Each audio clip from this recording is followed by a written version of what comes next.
The kid walks away, I turn him around. When I turn him around, he slaps me in the face without no hesitation. I pulled him on the shoulder and he just, what? Slapped me in the face. And when he did that, and obviously froze, I saw the dude and I go, this is the guy that pulled the knife on me. I was like in 3rd grade, no, 2nd grade, and he was like a 4th grader. Man, I couldn't believe it was that dude, you know? Yeah.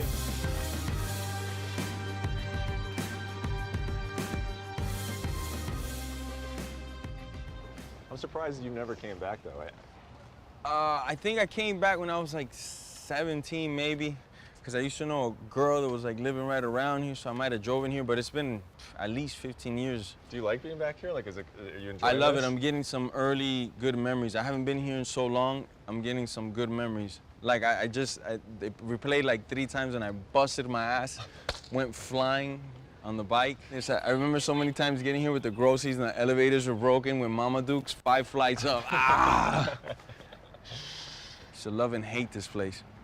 So they'd fix it and it would just break again immediately? I don't know why this was like, it was a constant theme. Like once a month that elevator was just down, out of service.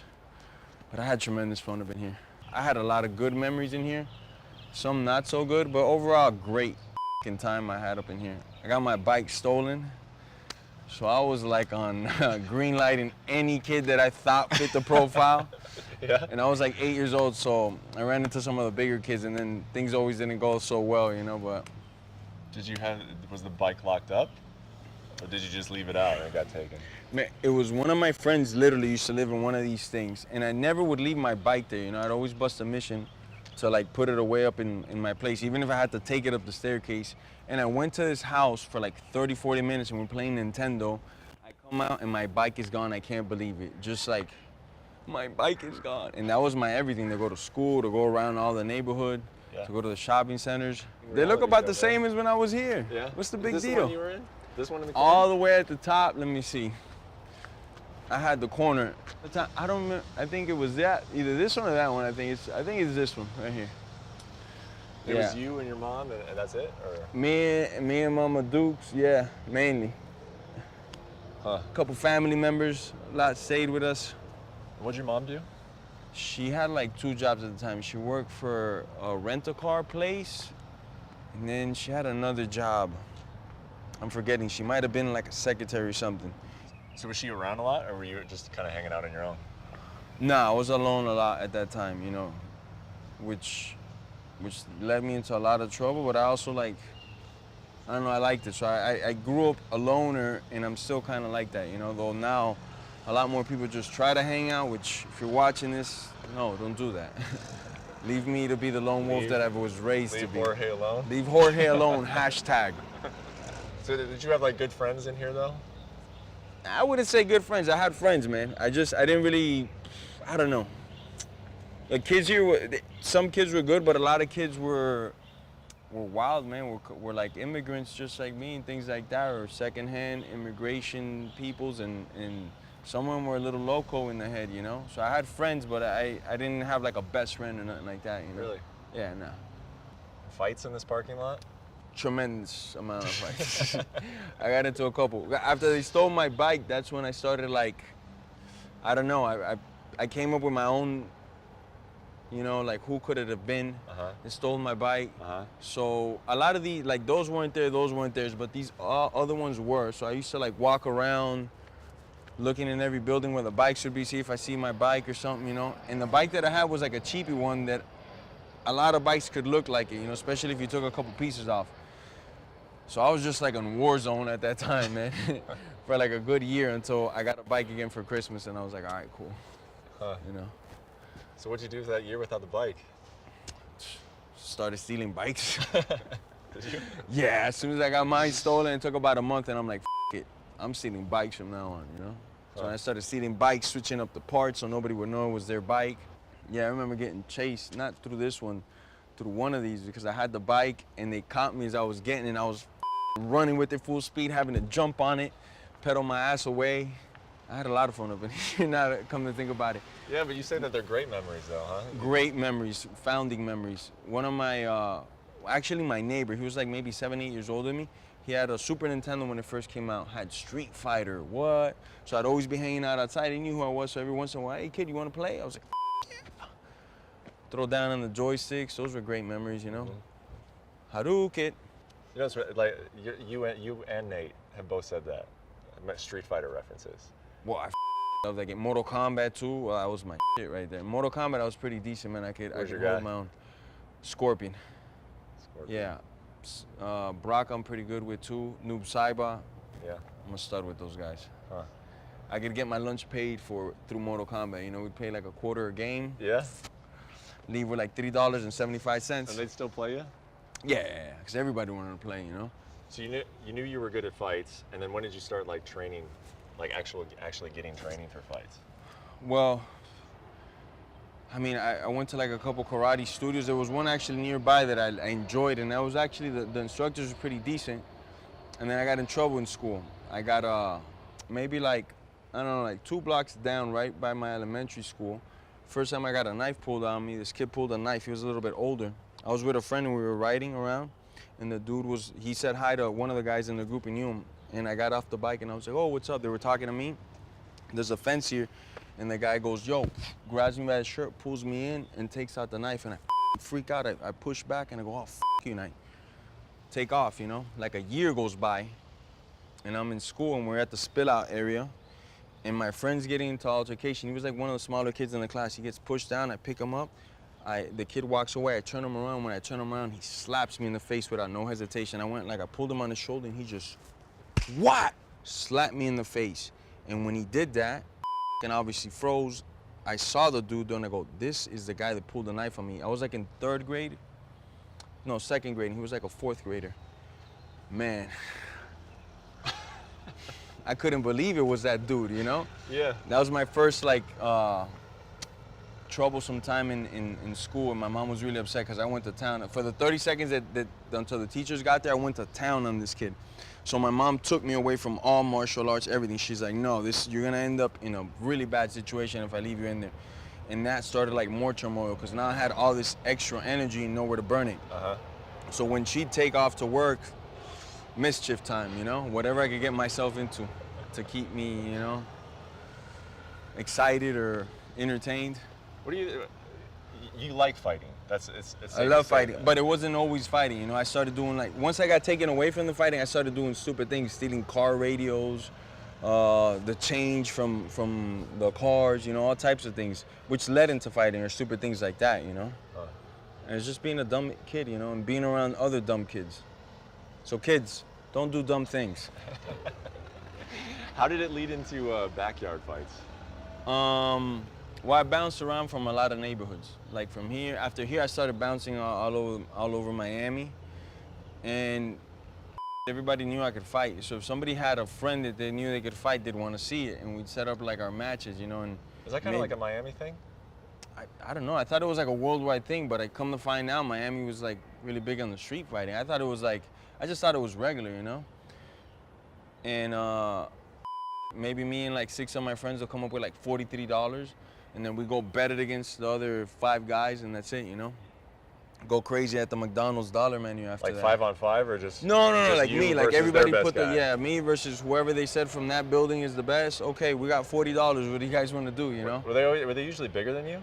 No. There's a lot of, I fought some guys that were my size. I fought a guy that was smaller too, you know?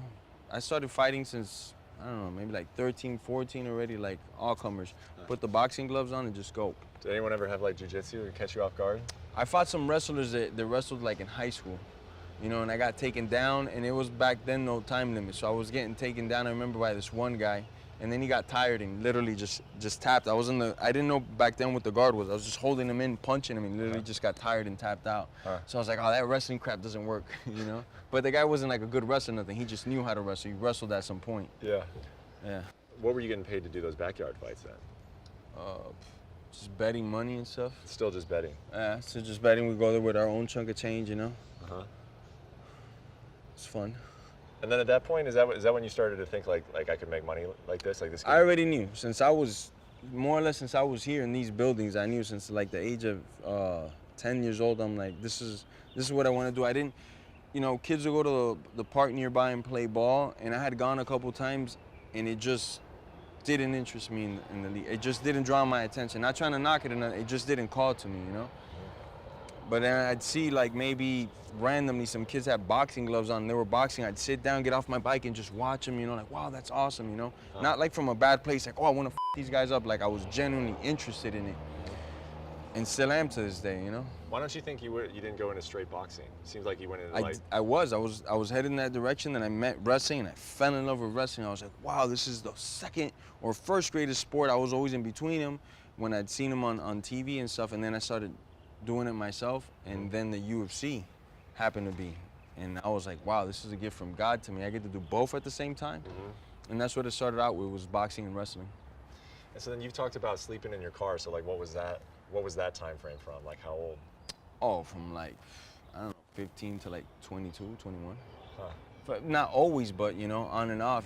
If I couldn't pay the rent, I was like, well, I can't pay the rent this month. I'm out of this place, or I'm getting evicted. I'll stay in the car for like 2 months, gather up money, or at the gym. I used to sleep a lot at the gyms as well.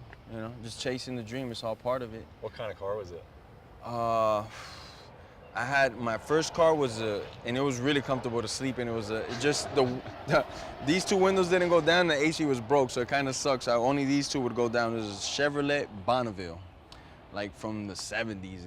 Man, I don't even know how that thing worked. I got a super good deal for it though. I paid like $500, $600 At a dealership, or did you buy it from somebody?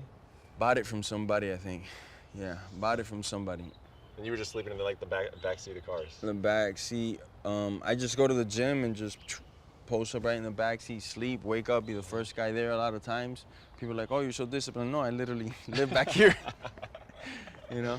When you look back on those days, are those fun days or are those like tough days? Fun days. I just knew it didn't matter. It's like my mindset, you know, and it's, you know, I'll share this with the world because if you think like this, I think you can make it out of anywhere. I knew I'd get to a better place. It's just, that didn't bother me at all in the least bit, really. It was hot, bugs. I used to have one of my pit bulls with me, so that sucked because they'd see like a person or a dog and wake me the heck up. Yeah. You know, those moments suck, but it was like, I know I'm gonna be out of there. I know I'm gonna be out of here. Maybe I didn't get all the tools right now that I needed, or I didn't come from like a trust fund or something, but I knew I would get myself out of there. And I would envision it as I would lay in the car sleeping, like one day I'm gonna have this. I'm gonna open the fridge, it's gonna be filled with food, and I'm gonna do whatever the hell I want. Yeah. And I made it happen. What were you eating?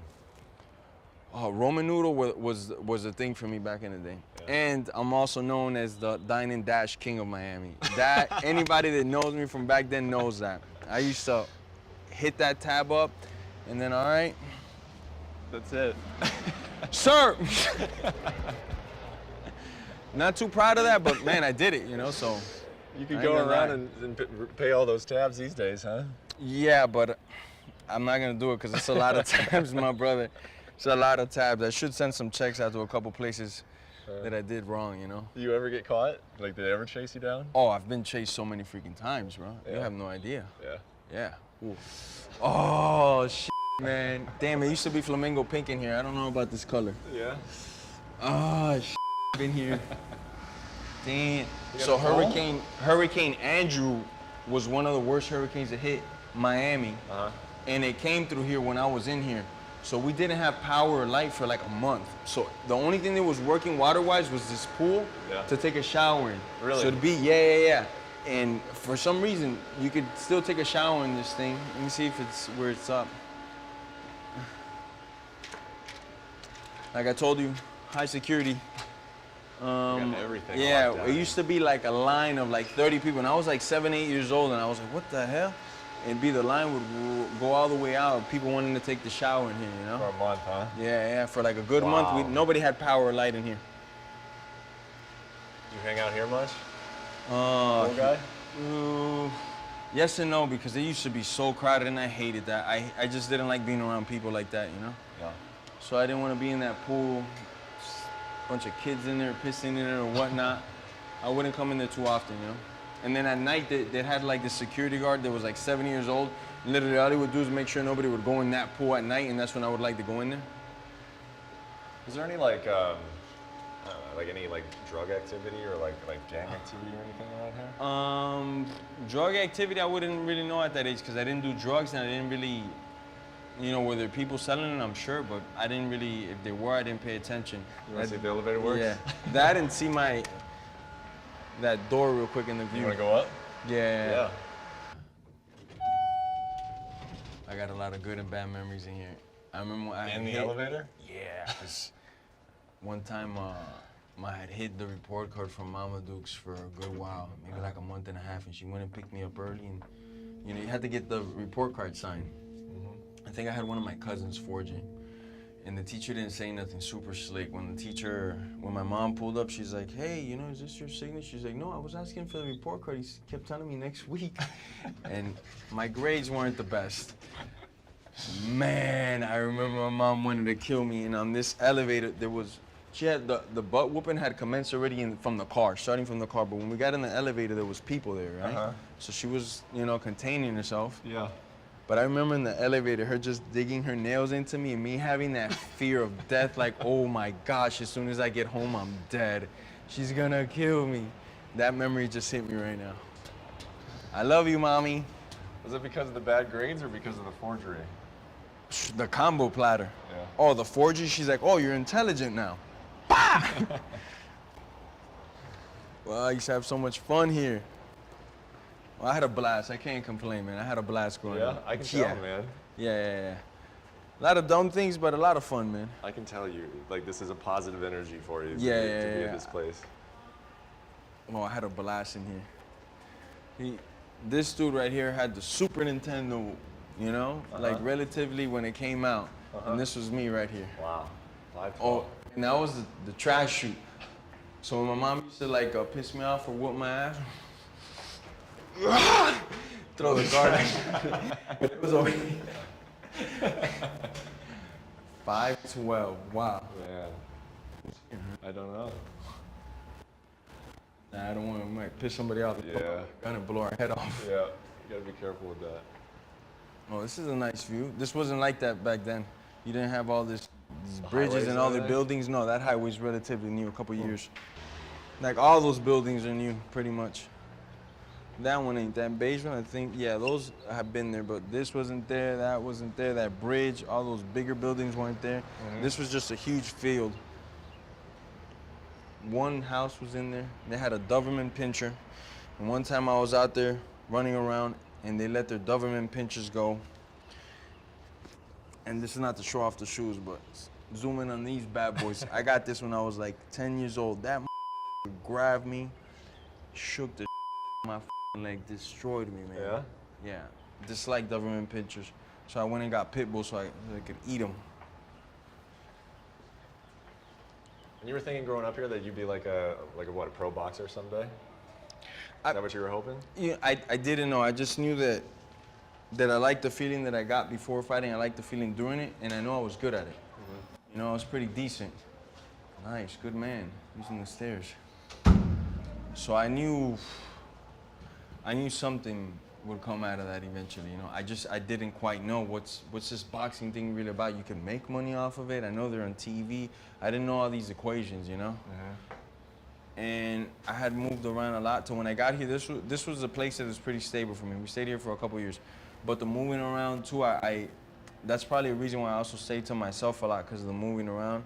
I didn't really know what the future was gonna be like, so I was just like content to be where I was at. You know, I wasn't thinking about what I was gonna do yet. It was until like 14 that I started like, okay, I'm gonna make a living out of this. Maybe that's why you like this place so much, because you stayed here for a while. Yeah. This was definitely, of my childhood memories, the best, for a fact. Guaranteed. For a fact, you know? Definitely. A lot of nosy neighbors, but, you know. Daniel, I'm busy. I'm working right now, so maybe I'll call you later, okay? Do you know who this is? When you called me, I was out looking for a Cheetos. Did you get my hot Cheetos? Did you get my hot Cheetos? I'm at the Walmart trying to find a machine to heat up Cheetos. I didn't know they had such a thing. All right, well, I gotta go because I'm working, so I'll see you later, Mr. Lambert. Yep. Dan. How'd you meet Dan? At the gym. Yeah. I was at a rival gym. How'd you end up at ATT? I was at a rival gym at in Miami. It ended up going sour, the relationship. They tried to play me on one of my striking coaches. I used to train my grappling there, but I would do my striking always outside. They tried to tell me who was going to be my striking coach. I said, no thanks. I'm going to continue with my same striking coach. They said, no, we're going to have an in-house one now. You'll do everything in-house. I'm gone. Yep.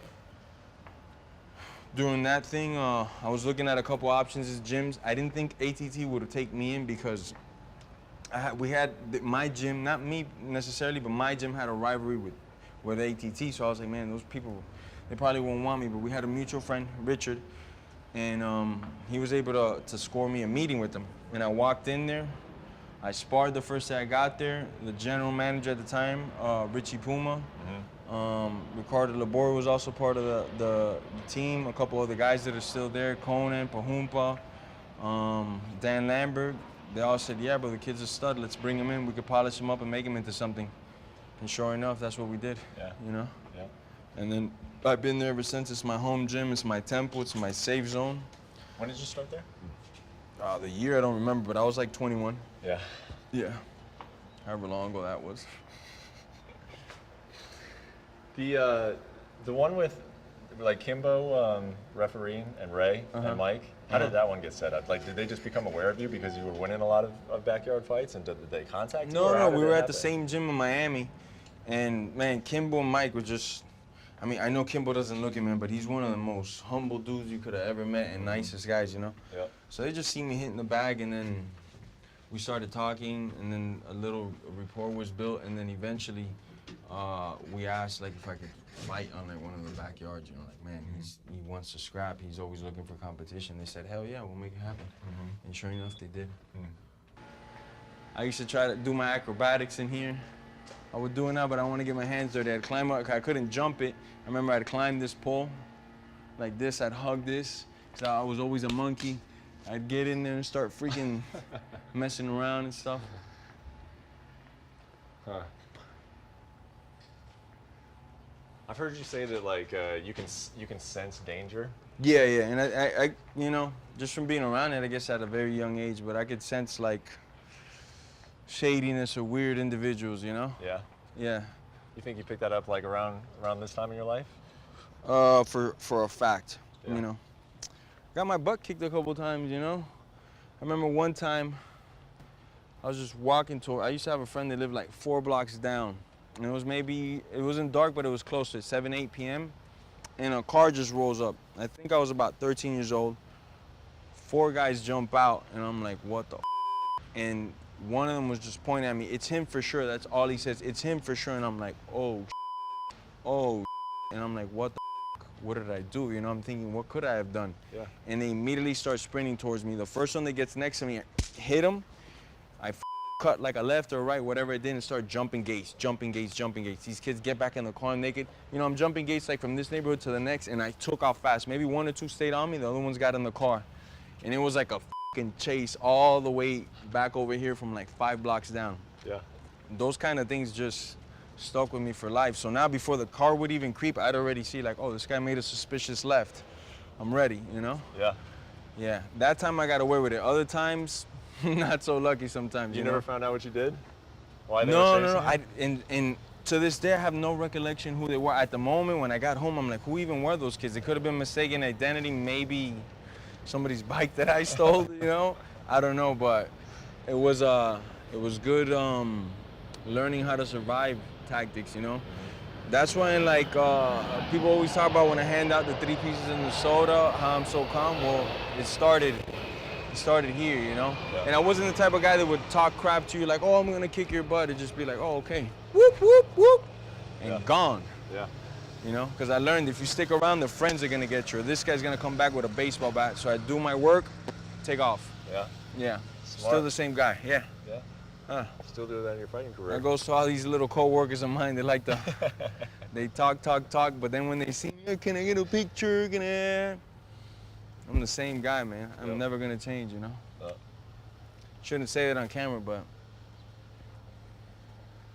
still gonna give them out. Yeah. Honest Gamebred. Thanks for watching ESPN on YouTube. For more sports and analysis, download the ESPN app. And for live streaming and special content, Subscribe to ESPN Plus.